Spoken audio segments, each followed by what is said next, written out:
Welcome back to Neutrality Studies. Selamat datang kembali di Studi Netralitas. Hari ini kita kembali ditemani oleh Chandran Nair, seorang cendekiawan asal Malaysia dan pendiri Global Institute for Tomorrow. Chandran baru-baru ini menerbitkan buku Understanding China, Governance, Socioeconomics, Global Influence. Chandran, selamat datang kembali. Chandran, welcome back. Thank you. Terima kasih, Pascal. Sungguh saya kembali. Saya sangat hormat. Terima kasih. Thanks for coming back online again. Very happy to have you. Terima kasih sudah kembali online lagi. Sangat senang bisa berbincang dengan Anda. Kita akan membahas buku Anda sebentar lagi, tapi kita harus mulai dengan Davos. Maksud saya, bukan hanya karena itu di negara asal saya, tapi karena semuanya begitu konyol. Semua pernyataan yang keluar dari sana. Di satu sisi, ada orang seperti Perdana Menteri Kanada yang mengatakan, Anda tahu, ini sudah selesai. Seluruh pertunjukan ini tidak lagi untuk kepentingan kita. Kita sebaiknya berhenti berpura-pura. Dia menggunakan kata pura-pura kalau tidak salah. Lalu ada Macron yang pada dasarnya memberikan pidato, dan sekarang ada pesan teks darinya yang mengatakan, lihat, kami tidak masalah menundukkan dunia di luar Eropa, tapi tolong jangan lakukan itu pada kami. Dan kemudian ada Donald Trump yang berbicara dengan cara yang benar-benar aneh. Menurut Anda bagaimana semua ini? What are you making out of all of this? Well, I think, Ya, menurut saya, di satu sisi hal ini sangat menggelikan. Namun di sisi lain, duduk di bagian dunia ini terasa seolah kita hidup di alam semesta yang paralel. Ada dunia barat yang terdiri dari Amerika Serikat dan Eropa. Dan boleh saya katakan, meskipun mungkin terdengar agak sinis, bahwa orang-orang menyaksikan ketegangan yang meningkat antara AS dan Eropa dengan sangat antusias. Karena saya rasa sedikit dari kita yang membayangkan dalam hidup kita akan benar-benar melihat hal seperti ini terjadi. Tapi mungkin hal yang paling penting, salah satu hal yang menarik perhatian saya kemarin, dan sebenarnya saya tidak pernah ingin menonton hal-hal seperti ini, tetapi teman-teman saya dari berbagai belahan dunia mengirim pesan dan berkata, kamu harus menyalakan TV dan menonton. Maksud saya, Anda muna sekarang to siege yang lebih kasar untuk use powerful. they used cruder words to describe it. So after about 10 messages, I turned. Jadi setelah sekitar 10 pesan, saya menyalakannya untuk melihat apa yang sedang terjadi. Dan saya melihat pemimpin rezim Amerika Serikat, kalau boleh saya sebut begitu, berbicara dengan cara bertele-tele seperti biasanya. Itu sudah bisa diduga. Saya tidak mengharapkan hal lain. Tapi yang benar-benar menarik, yang saya tangkap di akhir, adalah pernyataan yang ia sampaikan. Tercatat bahwa ia pada dasarnya mengatakan bahwa kita, dunia barat, perlu melindungi diri dari yang lain. Dan saya bertanya siap lagi yang ada pada hadirin.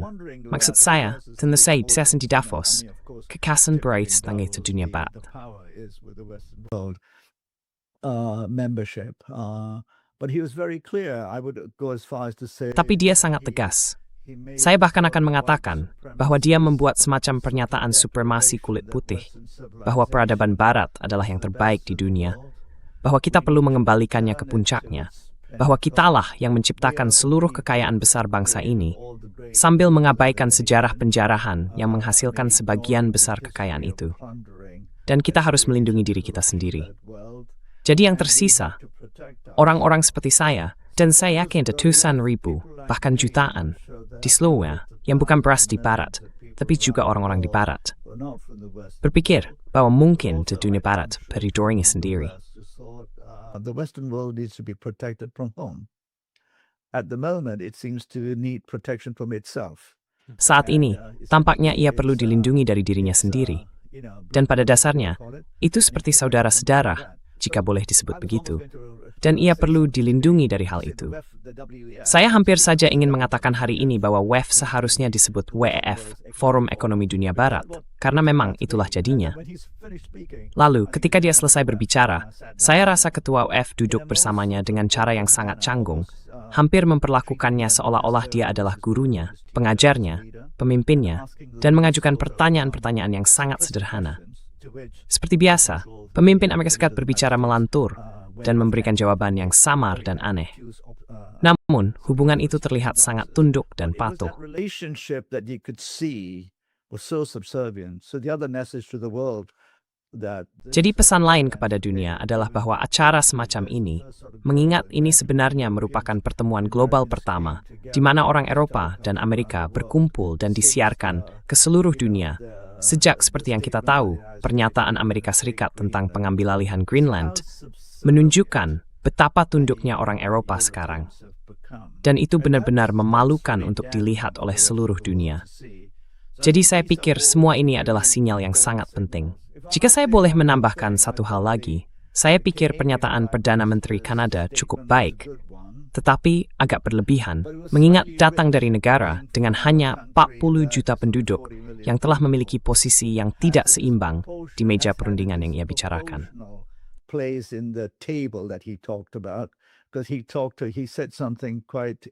Karena dia mengatakan sesuatu yang cukup menarik. Dia berkata, jika kamu tidak duduk di meja utama, kamu yang akan jadi hidangan. Nah, bagi sebagian besar dari kita di seluruh dunia, 80%, Kanada adalah bagian dari G7.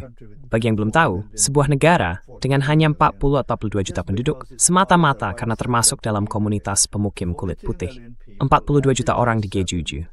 Dan akhirnya, orang-orang karena usia hamu harang yang memiliki freaking so premier mencek seluruh dunia, mereka pergi ke Beijing dan berdamai, yang sangat masuk akal. Tapi saya bertanya-tanya, apakah dia merenungkan sejarah steak atau Thailand? Jika kamu tidak duduk di meja utama, kamu yang akan jadi hidangan.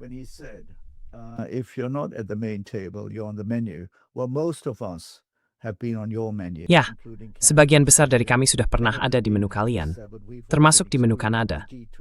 Kanada sudah menjadi bagian dari G7. Kami semua telah dikecualikan. G20 mewakili mayoritas dunia. Jadi saya berharap refleksi semacam ini akan terjadi di koridor kekuasaan di tempat-tempat seperti Kanada dan Australia, dan tentu saja di Eropa.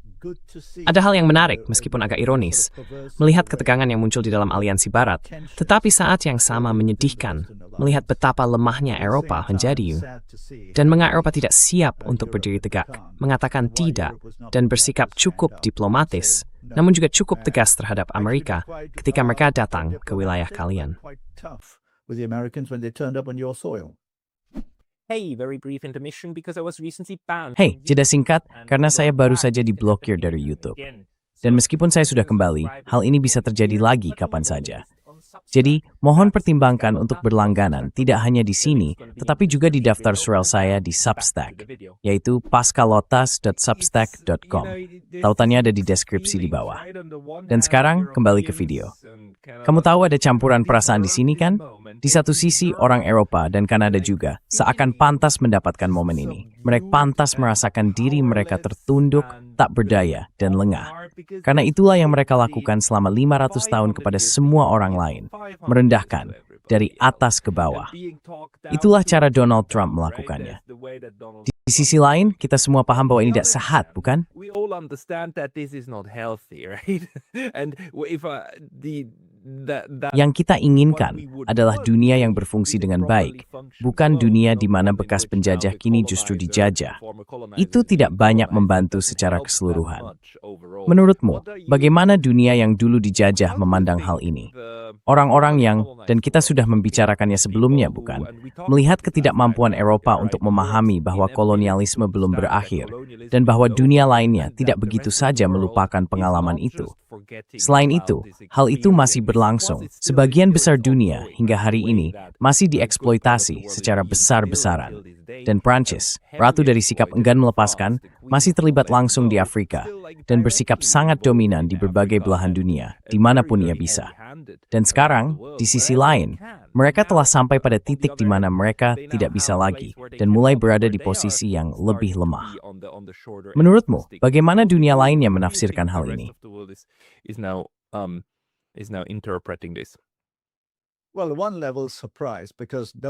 Nah, di satu sisi, ini mengejutkan, karena tidak ada yang menyangka hal ini akan terwujud secepat ini. Selama bertahun-tahun, saya sudah mengatakan, bahkan ketika berbicara di Eropa, sekitar 10 tahun lalu, bahwa Eropa seharusnya melepaskan ketergantungannya dari Amerika Serikat. Itu bukan berarti menjadi musuh Amerika Serikat, Meskipun belakangan ini beberapa politisi AS dan komentator Eropa mengatakan, kita punya musuh, namanya Amerika Serikat. Tapi yang saya maksud adalah melepaskan diri agar pilihan kalian jauh lebih luas, baik dalam kebijakan luar negeri maupun perdagangan, dan agar kalian melihat dunia dengan cara yang berbeda. Namun Eropa menolak melakukannya. Jadi bagi sebagian besar dunia, ini agak mengejutkan. Sejujurnya, saya pikir banyak orang sedikit senang, karena mereka melihat hubungan itu mulai memakan dirinya sendiri.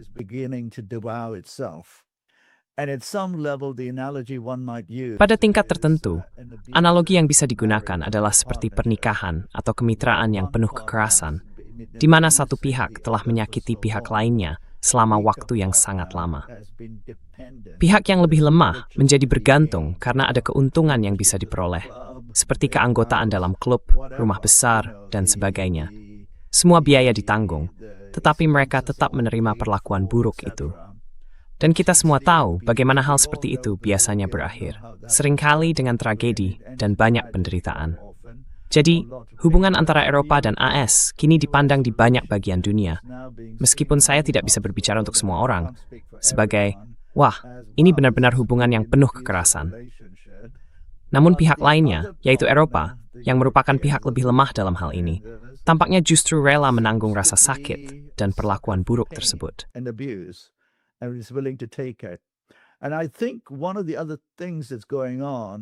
Dan saya pikir salah satu hal lain yang sedang terjadi, dan kita telah melihatnya dalam beberapa tahun terakhir, adalah bahwa seiring meningkatnya kritik tanpa henti terhadap Tiongkok dari Eropa dan AS, perilaku Amerika justru membuat Tiongkok terlihat jauh lebih baik. Kita telah melihat hal itu dalam 2 tahun terakhir, terutama di Asia.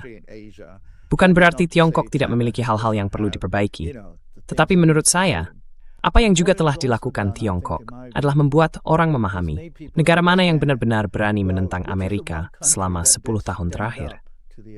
Ketika menyangkut tarif, negara mana yang berdiri tegak kata tidak tanpa gentar? Tiongkok.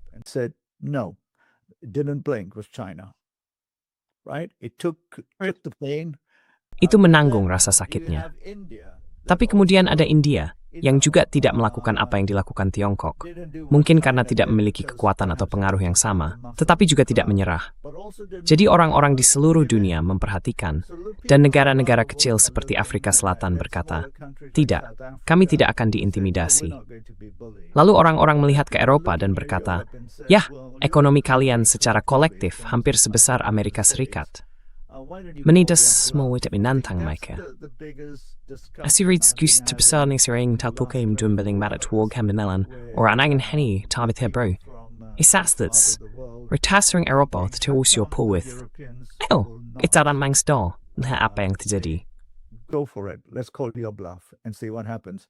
And so I think there's much more respect than for. Saya rasa sekarang ada jauh lebih banyak rasa hormat terhadap apa yang dilakukan Tiongkok. Namun ini adalah diplomasi yang tenang, tanpa teriakan, tanpa saling menghina. Dan kemudian orang Kanada, ketika mereka kembali pada minggu itu juga mengirimkan pesan yang sangat kuat ke seluruh dunia. Wow, Tiongkok tetap tenang, dan hanya berkata, kami akan bertahan, tetapi kami akan menyambut siapapun yang ingin menghormati kami. Dan tidak peduli seberapa kecil mereka. Kanada itu kecil, mari kita akui, dibandingkan dengan Tiongkok. Mereka berkata, kami akan memperlakukan mereka dengan hormat, yang memang seharusnya dilakukan dan dipahami oleh negara manapun yang berstatus sebagai kekuatan besar. Itulah peran mereka dalam geopolitik global yang lebih luas.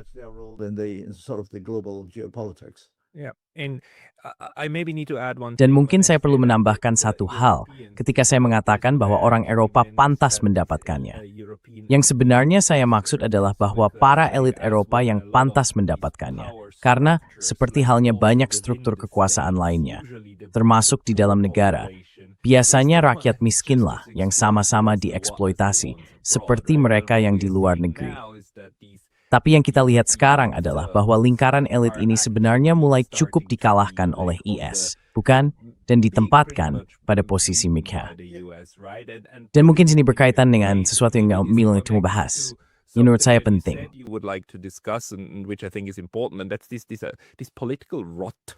Dan inilah pembusukan politik yang kita lihat. Tidak ada pemimpin di Eropa. Maksud saya, tidak ada sama sekali. Yang terbaik yang kita miliki saat ini, saya kira, adalah Spanyol dan Irlandia, di mana orang-orang setidaknya pada tingkat politik berani mengatakan tidak kepada Israel dan benar-benar menyebutnya sebagai genosida. Maksud saya, demi Tuhan, ini genosida. Dan mereka bahkan tidak bisa mengumpulkan keberanian dan berkata, tidak, jatuh sudah sepakat untuk knock to Kalninling. Ini mempermainkan semua nih. How do you connect these dots? Yeah, I mean, I just want to take up on the point that you mentioned. Ya, about maksud the saya European hanya ingin Union. menanggapi poin yang Anda sebutkan tentang para elit Eropa. Karena Anda tahu, ketika saya merujuk pada dunia barat, baik dalam tulisan maupun pembicaraan, tidak mungkin untuk menjelaskan setiap hal yang dikatakan. Dan saya sering dikoreksi, dan saya menerima masukan itu. Saya paham bahwa semuanya tidak sama. Tapi saya juga mengatakan bahwa saya bukan orang yang menciptakan istilah dunia barat. Jika Anda melihat para elit Eropa dan Barat, dan saya menulis sebuah artikel untuk Counterpunch minggu lalu tentang kegilaan di Amerika Serikat, saya mengatakan bahwa masyarakat Amerika secara keseluruhan telah menjadi tidak waras.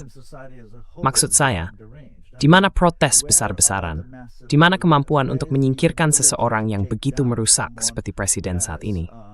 As destructive as the current president. But if you look at Europe, yesterday there was also a report. Tapi jika Anda melihat ke Eropa, kemarin ada sebuah laporan yang muncul pagi ini di mana-mana yang mengatakan bahwa Kepala Bank Sentral, Nyonya Lagarde, meninggalkan sebuah jamuan makan malam di mana Menteri Perdagangan ES bersikap sangat kasar terhadap orang Eropa, menghina mereka.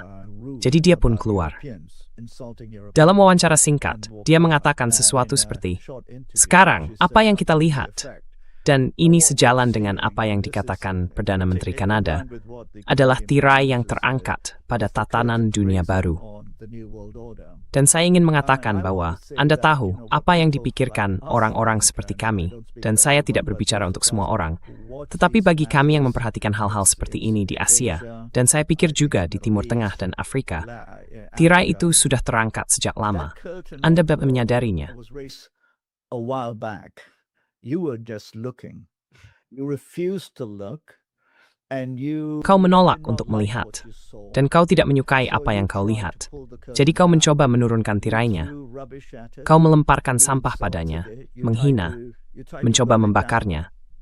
Dan sekarang kau menyadari bahwa ternyata kau tidak bisa membakarnya. Dan kau baru mengakuinya ketika salah satu dari pihakmu sendiri, pada dasarnya, telah menjadi apa yang kau anggap sebagai tata dunia baru. Karena mereka berperilaku dengan cara yang kau kaitkan dengannya. Namun, tata dunia baru itu bukanlah perilaku orang Amerika. Tata dunia baru adalah transformasi, sebagian besar positif, yang terjadi di kalangan mayoritas global, yang sedang merebut kembali kedaulatan mereka dari berbagai hambatan di jalan mereka, dengan segala masalah mereka, seperti pemerintahan yang buruk, dan sebagainya. Namun tatanan dunia baru itu telah terbentuk, atau seharusnya telah terbentuk, setidaknya selama 10 tahun terakhir. Musik Derberna. For at least 10 years. But you never looked, and in fact, you tried to take it down. So Dan faktanya, kalian mencoba meruntuhkannya. Jadi kalian tahu, orang-orang seperti kaum elit di Eropa yang berkata, "Sekarang kita punya tatanan dunia baru." Tidak, itu sudah ada sejak lama. Kalian hanya tidak mau melihatnya. Kalian mencoba menghancurkannya. Dan sekarang kalian dihadapkan pada sesuatu yang kalian anggap sebagai tatanan baru karena kakak besar kalian berperilaku sangat buruk. Kalian tidak pernah menyangka hal itu akan terjadi. Sampai kakak besar kalian benar-benar bertingkah buruk. Kalian pikir tidak ada tatanan dunia baru karena kalian ingin mempertahankan yang lama. Dan kalian tidak mau melihat sisi positif dari perubahan itu. Karena perubahan itu datang dari orang-orang yang tidak pernah kalian anggap setara. Dan sekarang kalian dipaksa untuk melakukannya oleh kakak besar kalian. Karena kakak besar kalian bertindak seperti pembangkang. Dan menurut saya, ini juga sesuatu yang akan dibicarakan.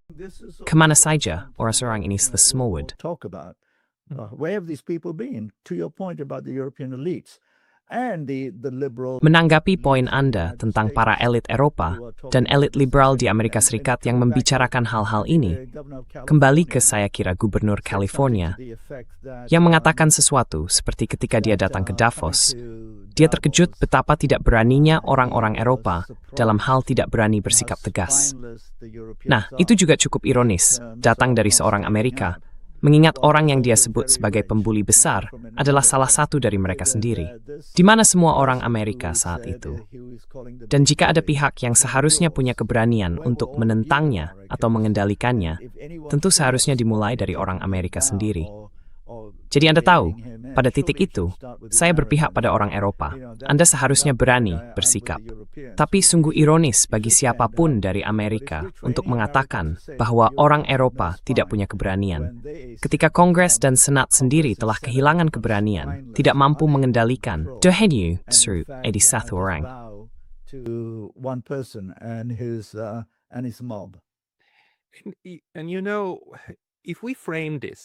Dan kamu tahu, jika kita memandang kolonialisme sebagai periode panjang yang dimulai sekitar tahun 1400-an, yang sebenarnya kita lihat adalah semacam pendekatan kerjasama bergantian dalam mengelola dunia, bukan?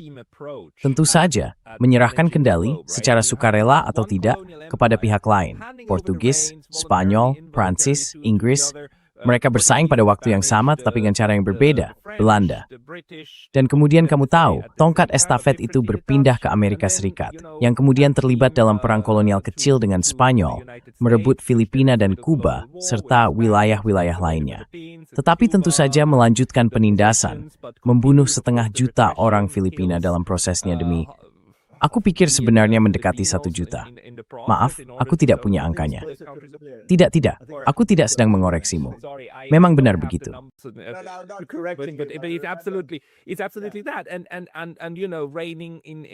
Dan kamu tahu, penyerbuan di Afrika dan Asia Barat itu masih terjadi bahkan sampai hari ini. Lalu tim berikutnya menyerahkannya pada Israel dan Amerika Serikat untuk menurunkan bom, kehancuran, dan sebagainya. Jadi kalau kita melihatnya seperti itu, dan kamu tahu, dari penelitian saya sendiri, saya tahu bahwa Swiss selalu menjadi bagian dari hal itu. Ia melakukan kolonialisme tidak langsung. Ia hadir dimanapun yang lain juga ada. Dimanapun ada yurisdiksi kolonial, mereka akan datang dan melakukan perdagangan yang tidak diinginkan oleh kekuatan besar. Tapi kamu tahu, mengambil sisa-sisanya. Itu selalu menjadi proyek Eropa. Dan dalam satu sisi, saya merasa bahwa hal ini sedang menuju akhirnya, karena pendekatan taktisnya sudah tidak berhasil lagi. Tidak ada lagi pihak yang bisa mengambil alih seperti yang dilakukan AS pada awal abad ke-20, dan tetap mempertahankan struktur itu. Apakah kamu juga melihatnya seperti itu?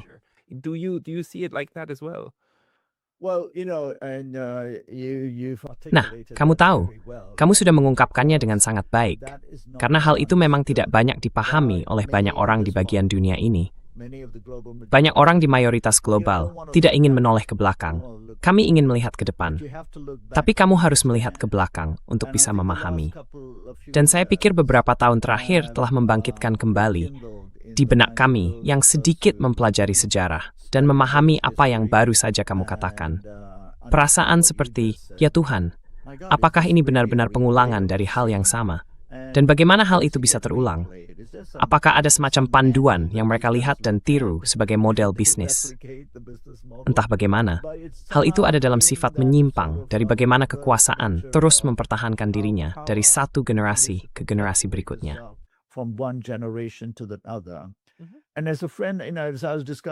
Seperti yang saya diskusikan dengan seorang teman, maksud saya, mengapa ada begitu banyak ketakutan di dunia barat yang dipersonifikasikan oleh ketakutan orang Amerika? Orang Amerika digerakkan oleh rasa takut terhadap seluruh dunia. Mengapa ada begitu banyak ketakutan di antara orang Amerika dan Eropa? Pada satu sisi, seseorang tak bisa tidak berpikir, sejalan dengan apa yang Anda bicarakan, bahwa mereka takut pada dunia, di mana mereka tidak lagi memiliki kekuatan ekonomi dan militer yang jauh lebih unggul dibandingkan yang lain. Dunia di mana orang lain setara dengan mereka, atau bahkan menggantikan mereka dalam hal kekuasaan. Itulah masalahnya. Mereka takut orang lain akan melakukan kepada mereka apa yang dulu mereka lakukan kepada orang lain. Dan saya pikir hal itu sudah tertanam dari berabad-abad, seperti yang baru saja Anda jelaskan. I think that's ingrained in the centuries of what you just described. Yeah. But they don't understand. Tapi mereka tidak memahami hal itu. Dan saya pikir ini bukan sekadar harapan kosong. Saya percaya masyarakat manusia di seluruh dunia telah berubah. Kita telah maju. Kalau tidak, kita akan berada dalam masalah besar. Itu tidak berarti tidak ada pihak jahat di luar sana. Namun gagasan bahwa kita akan kembali ke bentuk kolonialisasi abad ke-17 atau ke-18, di mana suatu negara seperti Tiongkok akan pergi dan memusnahkan banyak orang di suatu tempat, mengambil alih Amerika Serikat atau negara lain. Maksud saya, masa itu sudah berakhir. Tapi hal itu masih tertanam dalam jiwa kalangan mapan, para elit di Barat. Dan saya pikir, Anda tahu, sebagian dari kita membicarakan hal ini. Apakah ketakutan inilah yang mendorong mereka untuk terus-menerus melihat dunia, melihat pihak lain sebagai ancaman? Those others as a threat. And is it what has kept the Dan apakah itu yang menjaga ikatan antara orang Eropa, seperti yang Anda gambarkan, dan orang Amerika? Anda tahu, orang Amerika menjadi kekuatan paling berkuasa, kekuatan Eropa agak surut. Lalu mereka memiliki semacam kontrak yang bersifat abusif, seperti pasangan yang abusif. Dan sekarang kontrak itu mulai retak. Sekarang, jika benar-benar retak, menurut saya itu akan menjadi hal yang baik. Itu akan menjadi hal yang baik bagi semua orang. Temannya akan bisa halayak yang pastinya. Saya percaya itu untuk agak orang Eropa. Dan sesi selain mengatakan kepada orang Eropa bahwa mereka harus terbentua, beragam, dan mereka mempunyai daripada orang Amerika. They understand the world better than the Americans. There's a lot of respect for Europeans in different parts of the Ada world. banyak rasa hormat terhadap orang Eropa di berbagai belahan dunia, meskipun ada sejarah yang rumit. Dan semua itu bisa, bukan dilupakan, tapi dihadapi dalam dunia baru, di mana kita bekerja sama sebagai sesama yang setara. Saya pikir orang Eropa perlu berdamai dengan kenyataan itu. Dan jika perpecahan yang sedang terjadi ini berlanjut, maka itu sangat baik bagi dunia.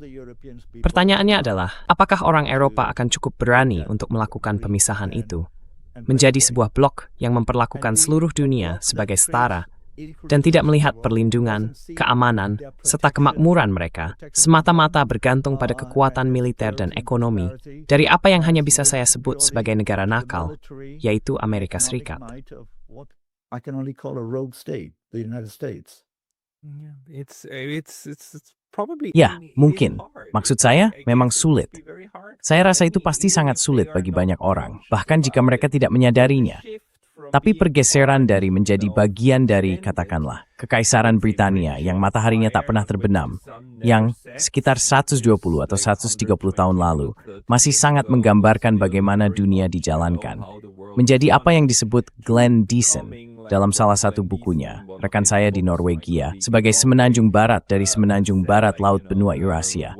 Saya rasa itu pasti merupakan perubahan yang sangat berat bagi banyak orang. Selain itu, ada ketakutan bahwa orang lain akan melakukan kepada Anda apa yang dulu Anda lakukan kepada mereka.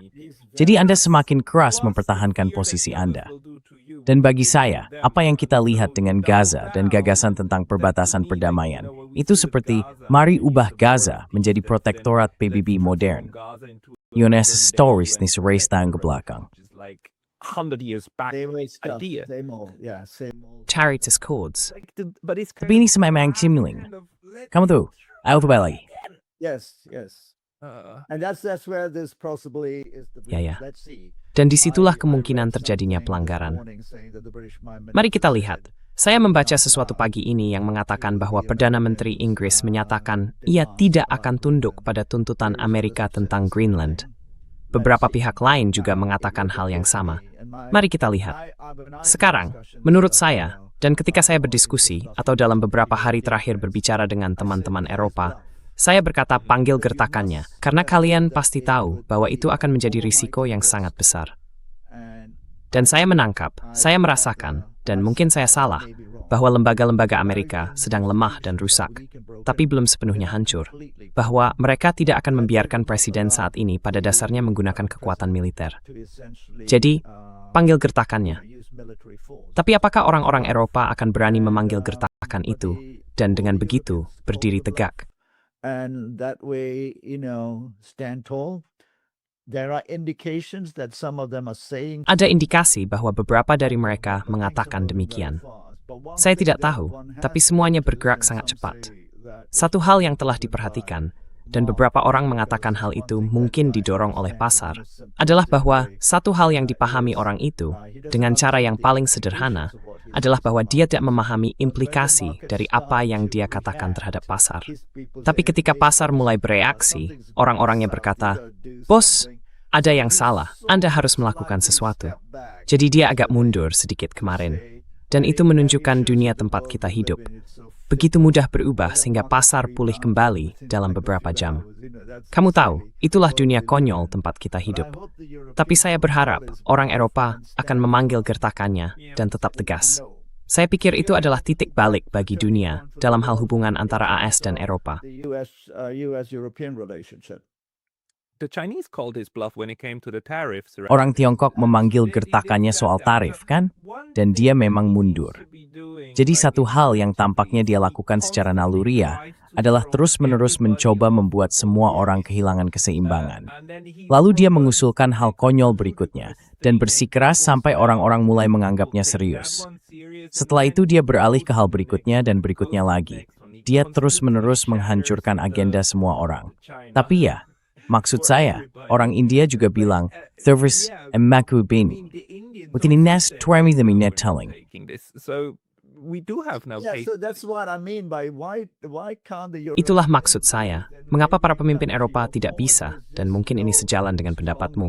Tidak ada kepemimpinan yang kuat yang berkata, "Ya, lakukan saja, kita kuat, kita orang Eropa. Kita punya sejarah panjang keterlibatan dengan dunia. Kita punya hubungan di seluruh dunia.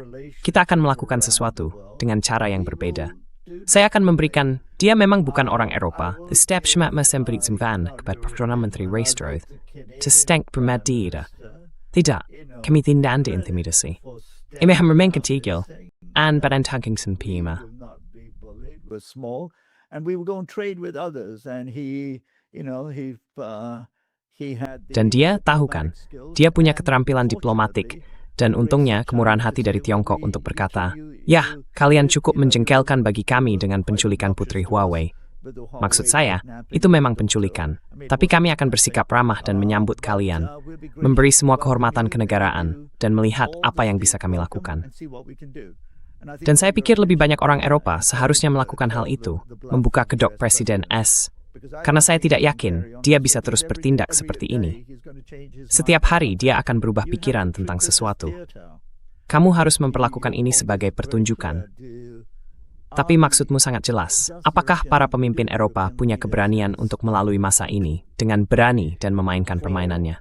This period of, being bold and playing the game. It's not a happy place to be in, but Ini bukan situasi yang menyenangkan, tapi dalam arti tertentu, ini adalah sesuatu yang banyak pemimpin lain coba hindari, menciptakan semacam sandiwara politik. Maksud saya punya perasaan yang sangat kuat bahwa sebagian besar politisi di Eropa saat ini, para elit itu, adalah pembuat kebijakan. Mereka berpikir dalam kerangka kebijakan, dan itu bukan tipe kepemimpinan yang baik. Yang dibutuhkan adalah para strategis yang berusaha, kamu tahu, bergerak ke arah yang benar, bukan orang-orang yang mencoba mengatur hal-hal kecil seperti yang dilakukan Uni Eropa. Tapi itu mungkin membawa kita ke Tiongkok dan ke buku yang kamu tulis bersama beberapa orang lain, Understanding China. Cara kepemimpinan Tiongkok menurut saya, katakanlah secara internal, adalah dengan menetapkan sasaran dan aspirasi, lalu berusaha memotivasi yang lain untuk mengikuti dan mencapai tujuan tersebut. Bagaimana kamu akan menjelaskan pendekatan politik Tiongkok dibandingkan dengan apa yang dilakukan oleh orang Eropa dan Amerika? in contrast to what the Europeans and the Americans are doing. Thank you for mentioning the book because. Terima kasih. Terima kasih sudah menyebutkan buku itu. Saya senang buku tersebut terbit pada saat ini karena, seperti yang saya katakan sebelumnya, saya pikir kebanyakan orang bertanya-tanya, mengapa orang Tiongkok tidak berperilaku seburuk itu? Dalam beberapa hal, mereka justru menunjukkan martabat yang tinggi. Tapi apa yang membuat sistem itu bisa berjalan seperti itu? Buku ini, dengan cara yang sederhana, mencoba menjelaskan hal tersebut. Seperti yang Anda tahu, Sebagian besar buku tentang Tiongkok biasanya entah mengkritiknya atau memujinya dengan cara yang hampir seperti propaganda. Praise it in a way that's almost propaganda. And we wanted to write a book that allowed people to come. Kami ingin menulis sebuah buku yang memungkinkan orang untuk menarik kesimpulan mereka sendiri. Namun karena buku tersebut tidak bersifat kritis terhadap Tiongkok, ada yang menganggapnya otomatis pro-Tiongkok. Dan mereka sama sekali tidak menangkap maksud sebenarnya. Jadi, menjawab pertanyaan Anda tentang bagaimana Tiongkok bisa bertindak seperti itu. Pertama-tama, saya pikir sangat penting untuk memahami bahwa Anda tidak bisa memahami Tiongkok dengan melihatnya melalui narasi sistem politik atau pemerintahan Barat. Itu adalah sistem yang sama sekali berbeda, dan Anda harus menyadarinya. Salah satu hal utama yang perlu dipahami adalah bahwa sistem Tiongkok sangat berfokus pada meritokrasi.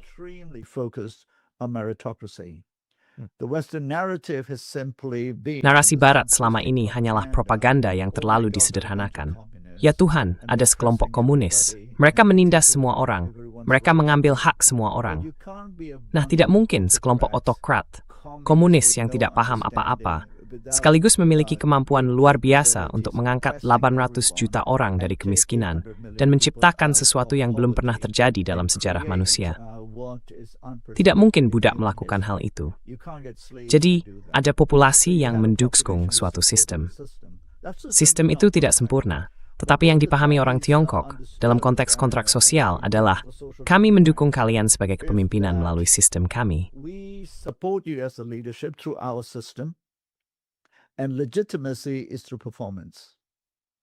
Legitimasi muncul melalui kinerja, dan kinerjanya telah luar biasa menurut ukuran apapun. Selama hal itu terus dilakukan, dan itu tidak berarti semua orang harus menjadi kaya, kekhawatiran Tiongkok adalah bahwa standar hidup telah meningkat secara luar biasa. Akses terhadap pendidikan, teknologi, keamanan, dan kebebasan yang sebelumnya tidak ada. Namun, kebebasan ini tidak didefinisikan melalui sudut pandang Barat. Orang Tiongkok pada memahami bahwa di negara dengan kepatuhan penduduk yang sangat tinggi, terutama di daerah perkotaan, tidak mungkin memiliki jenis kebebasan yang sama seperti di Tampanshin. You can't have the same freedoms that you could have in different ways. But there's a lot of freedom in China too to do so. Namun, ada juga banyak kebebasan di Tiongkok untuk melakukan banyak hal yang dibahas dalam buku tersebut. Sistem Tiongkok pada dasarnya telah berkembang dengan pendekatan komunal dalam membangun bangsa bersama orang-orang yang paling cakap.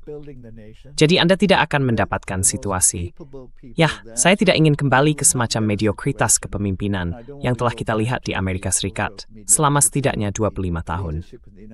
Saya pikir, salah satu alasan mengapa Amerika Serikat dan Eropa sampai pada tahap ini seperti yang telah kita bahas adalah karena Amerika Serikat khususnya tidak mampu menghasilkan pemimpin dengan kaliber tinggi. Mereka memang tidak bisa.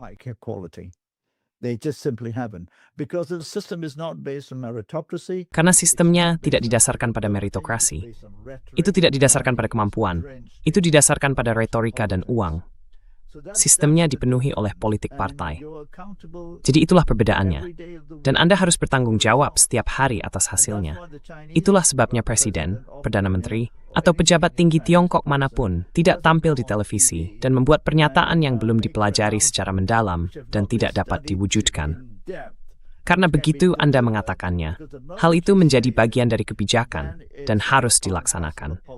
Dan hal itu harus dilaksanakan dengan dasar bahwa mereka melayani kebutuhan sosial dan komunal negara.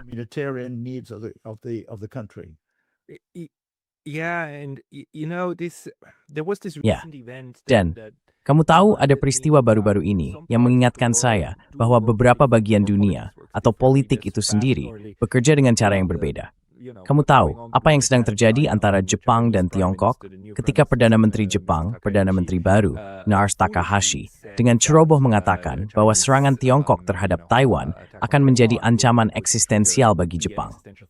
Menurut saya, de memang memilih every step home and sepul toward grace.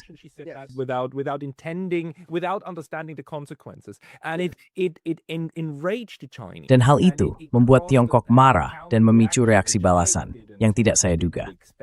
Tapi hal itu menunjukkan bahwa di Asia, kata-kata masih memiliki arti.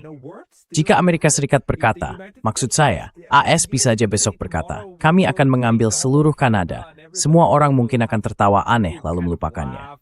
Tapi di sini, hal seperti itu benar-benar penting. Makna kata-kata dan sejarah yang terkait dengannya, kenangan Perang Dunia Kedua dan sebagainya.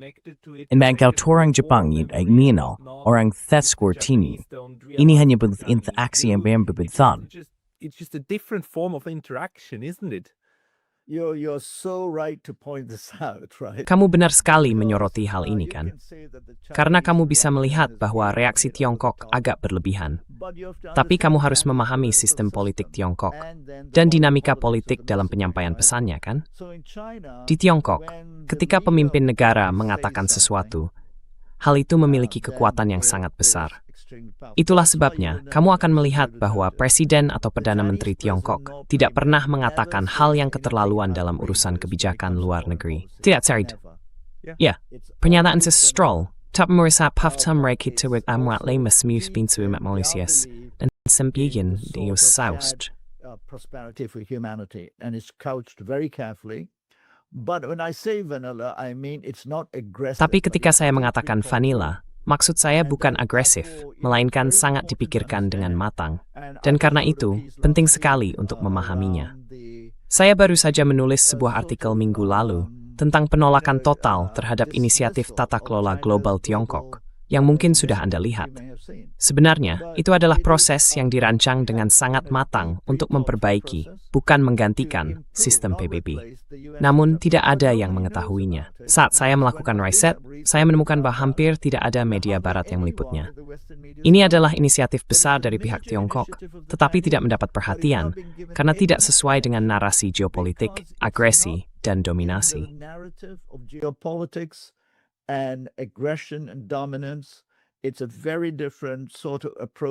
Ini adalah pendekatan yang sangat berbeda terhadap apa yang dianggap Tiongkok sebagai masalah struktural, mengajak semua pihak duduk bersama, karena media barat tidak bisa memahaminya.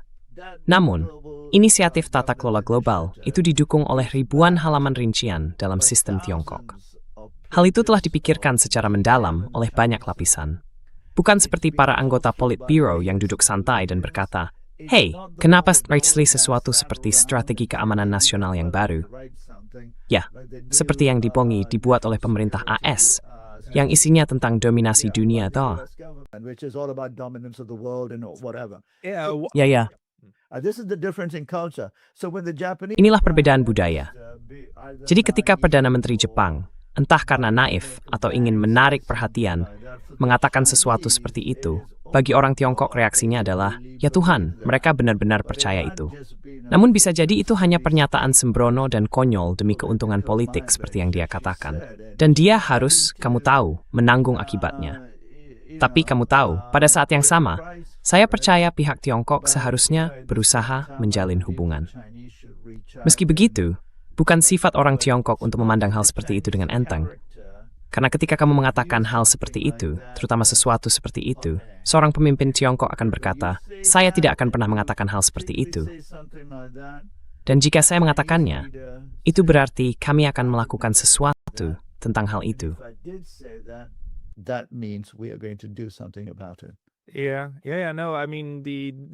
Ya, aku tahu. Maksudku, itu komentar yang bodoh. Dan teman-temanku, teman-teman Jepang, mengatakan bahwa ketika mereka mendengarnya, mereka berpikir, oh, itu keceplosan. Karena mereka tahu, dia memang berpikir seperti itu. Tapi mereka juga tahu, dia seharusnya tidak mengatakan hal seperti itu. Karena jelas itu tidak baik, kan? Dan kamu tahu, kamu bisa melihat ekspektasi terhadap seorang pemimpin, kan? Seorang pemimpin berbeda dari sekadar kepribadian. Karena seorang pemimpin is a girl of banyak kesamaan dengan orang lain. Dan baru-baru ini, sekitar 1,5 minggu yang lalu, aku sebenarnya di Tiongkok untuk pertama kalinya.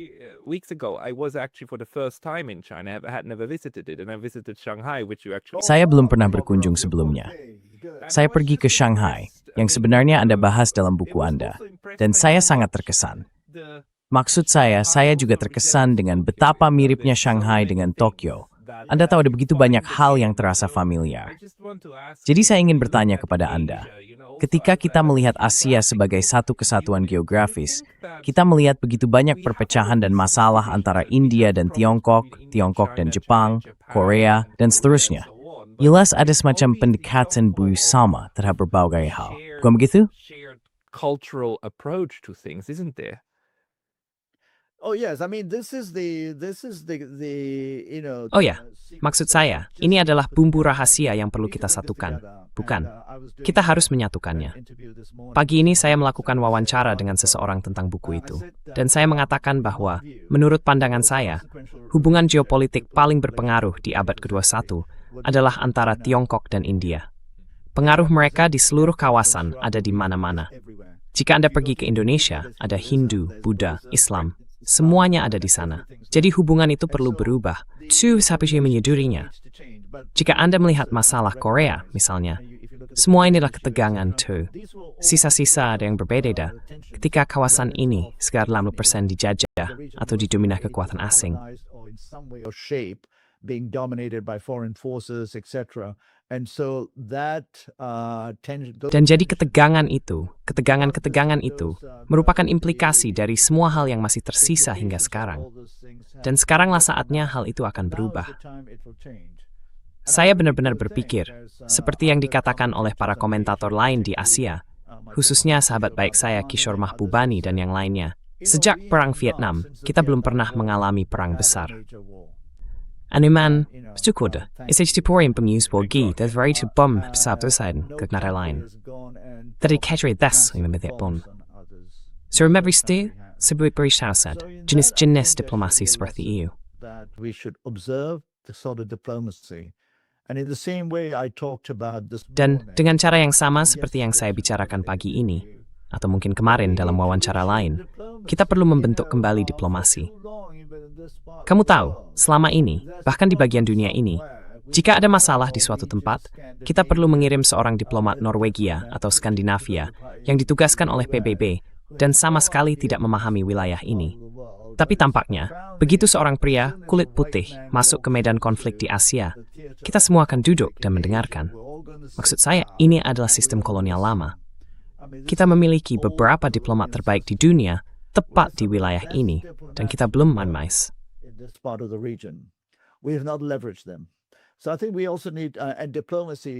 Jadi saya pikir, kita juga perlu, dan diplomasi, seperti yang kamu tahu, saya rasa kamu akan setuju, di Eropa itu hanya sandiwara. Diplomasi seharusnya berarti semua opsi ada di meja. Kamu berpihak pada kami. Kalau tidak, kami mungkin akan menjatuhkan sanksi terlebih dahulu, mungkin melumpuhkan ekonomimu. Dan jika kamu masih tidak mau berunding, kami bahkan mungkin akan mengebommu. Itulah diplomasi Eropa dan Barat. Dunia lainnya sangat berbeda. Jadi saya pikir kamu benar ketika mengatakan, dan saya selalu mengatakan hal ini. Kita perlu kemampuan untuk memiliki diplomat dari wilayah ini. Saya sudah lama terusan agar sekolah diplomasi dibangun di sini. Kita mengirim diplomat kita sekolah Johns Hopkins dan sekolah Kennedy.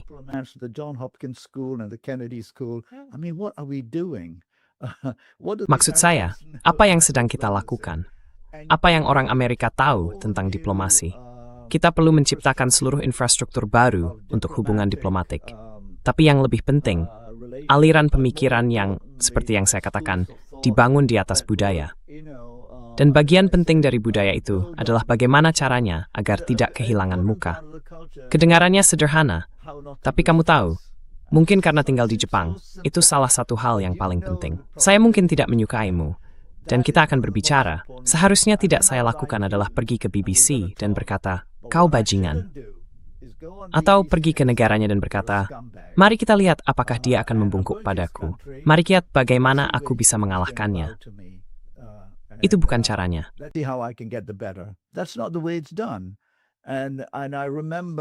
Dan saya ingat, jika saya boleh memberi contoh, ketika Malaysia memiliki pemerintahan baru, saat Perdana Menteri Mahathir menjabat, ada banyak utang di Malaysia akibat kelebihan investasi dari Tiongkok dan sebagainya. Negara itu perlu menarik kembali sebagian dari uang tersebut. Mahathir memutuskan untuk pergi ke Beijing untuk bernegosiasi. Dan dalam cara berpikir diplomasi Asia, Presiden Xi menyambut Mahathir dengan hangat. Maksud saya, bagi Tiongkok, Malaysia itu ibarat kerikil di pantai. sebuah ekonomi kecil. Saya sedikit melebih-lebihkan, tapi Anda tahu maksud saya. Namun para pemimpin Tiongkok berpikir, dia adalah negarawan senior. Kita tidak bisa bersikap kasar terhadap orang yang lebih tua. Dia sangat berpengetahuan, terlepas dari apakah Anda menyukai politiknya atau tidak. He's extremely well learned, whether you like his politics or not. I don't agree with a lot of what he's done. Saya tidak setuju dengan banyak hal yang dia lakukan dalam beberapa tahun terakhir. Tapi hal itu soal rasa hormat. Mereka datang, mereka membuat kesepakatan, dan Presiden Xi menyambutnya secara pribadi. Itu negara kecil, bukan seperti Presiden Amerika Serikat yang datang. Saya pikir pemahaman seperti ini terhadap konteks budaya adalah sesuatu yang harus kita kembangkan. Saya pikir Tiongkok dan India sebaiknya memulai hal itu, karena keduanya memiliki banyak kesamaan dalam berbagai hal, dan mereka bisa menemukan titik temu serta menjadi teladan bagi dunia. Demikian juga dengan Kamboja dan Thailand sekarang, di mana kita sedang mengalami sedikit konflik. Saya rasa kita tidak memerlukan orang Amerika atau siapapun. Kita membutuhkan diplomat Singapura yang baik, yang sangat baik. Ada banyak. Orang Malaysia. Maksud saya, Donald Trump dan bivas tem melasas kenemo ingin Marx egi. It's in Malaysia. Mengapa Brian, yang patut diapresiasi, telah membantu? Kita tidak membutuhkan semua ini. Faktanya, pengaruh orang Amerika dan Eropa justru menjadi hambatan. Kita tidak membutuhkan mereka. Kita harus mengambil peran lebih besar. Saya pikir ada sesuatu di sana, dengan cara yang berbeda, dan saya yakin hal yang sama berlaku di Afrika. Jika Anda berbicara dengan orang Afrika, mereka akan membicarakan cara mereka dalam melakukan sesuatu, cara-cara yang berbeda. Namun, kisah diplomasi internasional telah dibentuk sebagai wilayah khusus bagi demokrasi. Para diplomat elit Barat berkeliling dunia untuk menciptakan perdamaian, karena para penduduk asli dianggap tidak bisa bersatu. Anda tahu, itu semacam kisah Tarzan dan Jane. Dunia telah berubah. Tetapi ada root melalui tradisi kita dalam dunia modern. Ada istiadat dan cara aksian orang lain. It's ambil cerita temat memperbaiki masalah kita sendiri, alih-alih bercak orang dari tempat lain. Rather than rely on people from elsewhere. And the good news here is that Asia already. Dan kabar baiknya adalah bahwa Asia sebenarnya sudah memiliki banyak sekolah yang bagus. Kamu bisa menemukannya di Tiongkok, di Singapura, di Jepang. Banyak institusi yang sangat baik yang juga melakukan pendidikan selatan ke selatan, bukan? Dan sebenarnya, Tiongkok adalah juara dalam membawa orang Afrika untuk belajar di sana. Begitu juga di Rusia, dan mereka berusaha melakukan diplomasi budaya melalui para mahasiswa. Jepang juga melakukan hal yang sama. Kita melihat bagaimana di Afrika ada institusi yang sedang dibentuk. Satu hal yang selalu saya kagumi dari rekan-rekan saya di Afrika adalah bahwa mereka memiliki budaya yang jauh lebih kuat, apresiasi terhadap Afrika sebagai Afrika, melampaui batas-batas yang digambar secara kolonial, dan bahkan melampaui hambatan bahasa. Jadi sebenarnya ada banyak hal yang bisa dikembangkan.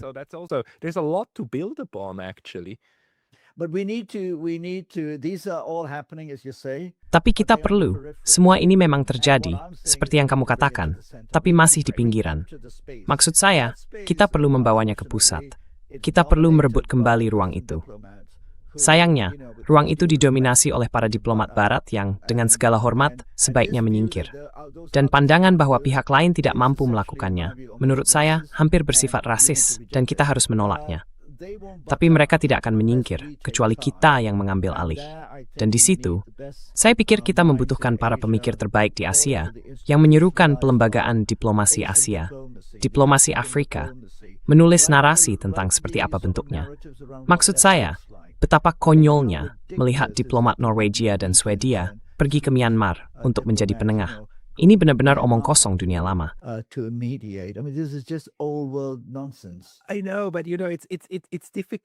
Aku tahu, tapi kamu tahu ini sulit, karena ada bagian dari struktur kolonial lama ini yang masih bertahan dengan mengeksploitasi perbedaan yang ada. Pergilah ke Chiang Mai di Thailand, dan menurut salah satu temanku yang berasal dari sana, konsulat Amerika di sana sangat besar. Oh ya, besar sekali. Aku tahu. Ratusan orang. Rasanya seperti kamu tidak butuh begitu banyak diplomat di Chiang Mai. Tapi mungkin kamu tahu kamu bisa melakukan banyak pekerjaan baik dengan banyak agen CIA yang kemudian pergi ke segitiga emas dan masuk ke Myanmar dan melakukan, ya, apapun yang dilakukan agen CIA di sana. Dan kamu tidak bisa begitu saja mencabut itu. Kamu tidak bisa begitu saja membuangnya, sayangnya. Jadi, semua ini adalah bagian dari proses di-westernisasi.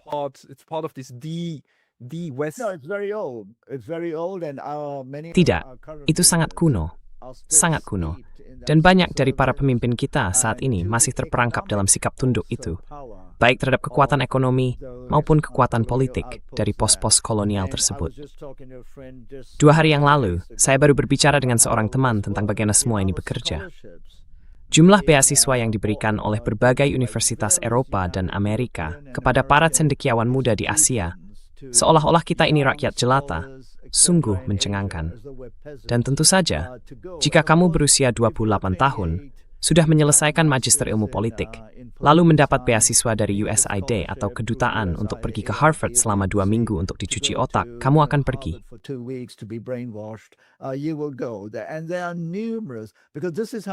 Dan ada banyak sekali, karena begitulah cara kita memengaruhi pikiran. Dan saya sudah pernah membicarakannya sebelumnya. Saya tidak mengatakan bahwa kita harus menolak semuanya, tetapi kita seharusnya memiliki alternatif. Jika ada sekolah terbaik untuk tata kelola global dan berbasis di Jakarta, atau di Tokyo, atau di Hong Kong, maka dunia akan mulai berubah. Orang Amerika dan Eropa akan bangun tiga wabah dunia ini dan mendapatkan manfaat dari mahanya. Atau di Dubai juga. Namun dunia lama dan uangnya masih perlu diarahkan ke sana. Kita belum memikirkan dengan matang, dan itu salahkan kita. Kita belum memikirkan cara melakukan motion. The Japanese have a beautiful system, you know, they just rain. Orang Jepang punya sistem yang indah. Kamu tahu, mereka benar-benar memberikan banyak beasiswa kepada orang-orang yang ingin datang dan belajar di Jepang. Benar, kan? Dan seolah-olah mereka menurunkannya begitu saja tanpa semua hal seperti, oh, lalu penilaian dan dampak dan bla bla bla. Mereka hanya berkata, oke, uang untuk mahasiswa agar bisa bertahan hidup. Tidak banyak, kamu tidak akan bergelimang uang, tapi kamu bisa bertahan hidup di kota. Lalu kamu bisa belajar 2 atau 3 tahun. Maksudku, mereka memberi saya beasiswa sebagai orang Swiss untuk datang dan belajar di Jepang dan menyelesaikan PhD saya di sini. Maksud saya, begitulah cara pertukaran seperti ini terjadi. Jadi saya berharap negara lain juga akan, dan mereka sudah melakukannya. China juga melakukannya, Jeff. And they're already doing. China does so, Jeff. Ya, tapi jangan meremehkan. Dan itulah transisi dalam bagaimana dekolonisasi terjadi. Jangan meremehkan kekuatan, penaklukan pikiran. Jika kamu menawarkan beasiswa Jepang dan beasiswa dari AS atau Inggris di depan seorang mahasiswa di Malaysia, mereka akan memilih, bukan? Begitulah cara pikiran bekerja. Itu Cambridge, aku akan ke sana. Aku tidak akan ke Jepang. Dan itu sangat kuat. Kita harus mendekolonisasi pikiran, tapi kita juga harus membangun institusi. Menurut saya, it's the point itu mulai perdamaian, diplomasi. Kita memiliki important OECD yang semua bias melalui lensa penguasa AC set. Through the lens of just the Western experience. And I think coming back to what my book talks about is Dan saya pikir, kembali ke apa yang dibahas dalam buku saya, intinya adalah tentang Tiongkok. Salah satu hal yang saya bahas dalam buku itu adalah apakah Tiongkok merupakan kekuatan untuk kebaikan atau tidak. Ada satu bab penuh tentang hal itu, tentang bagaimana memberikan manfaat global. Dan saya tidak berusaha mengatakan bahwa Tiongkok adalah atau bukan. Saya hanya berusaha memberikan fakta agar orang bisa memutuskan sendiri. Salah satu bidangnya tentu saja adalah pengaruh budaya. Bagaimana Tiongkok memanfaatkan kekuatan lunaknya yang melampaui, misalnya menjual minuman ringan seperti Coca-Cola atau versi Tiongkoknya. Apa sebenarnya kekuatan lunak itu? Hal-hal seperti ini sangat penting untuk dipahami ketika kita membicarakan apa yang menjadi manfaat global suatu negara dan bagaimana negara itu bangkit.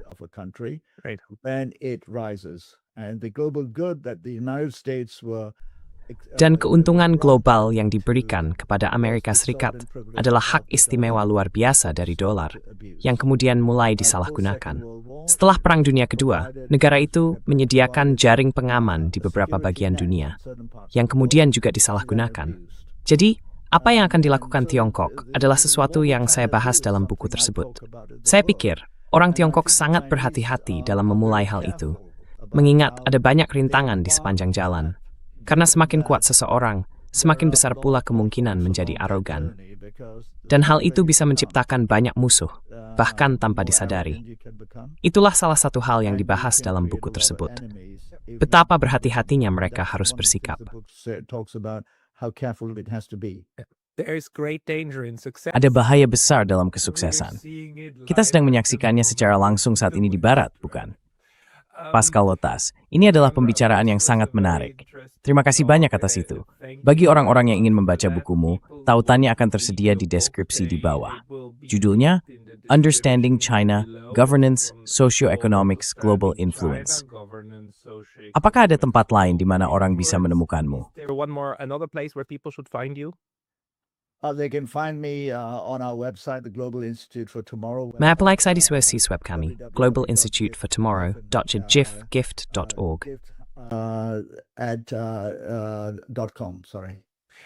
Saya akan mengenali di talk preskripsi di bawah kunyu. So, Ryan Physician Masi.